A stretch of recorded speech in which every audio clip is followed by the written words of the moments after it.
ഗായിക ലേഖ അജയ് ദുബായ്. ഈ പുരസ്കാരം സ്വീകരിക്കുന്നത് അവരുടെ പിതാവ് പ്രസിദ്ധ വയലിനിസ്റ്റ് ശ്രീ സദാശിവൻ മാസ്റ്റർ. പ്രേം നസീർ സുഹൃസമിതി 2019 Prem Nazir Sareena boutique film award മികച്ച പ്രവാസി ഗായിക ലേഖ അജയ്.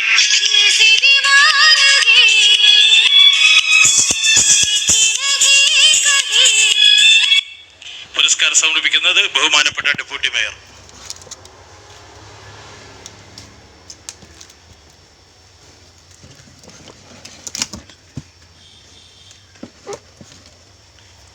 മികച്ച ഫുഡ് ബ്ലോഗർ മുകേഷ് നായർ. പുരസ്കാരം സമർപ്പിക്കുന്നത് ബഹുമാനപ്പെട്ട സതീഷ് ബാബു പയ്യന്നൂർ സാർ.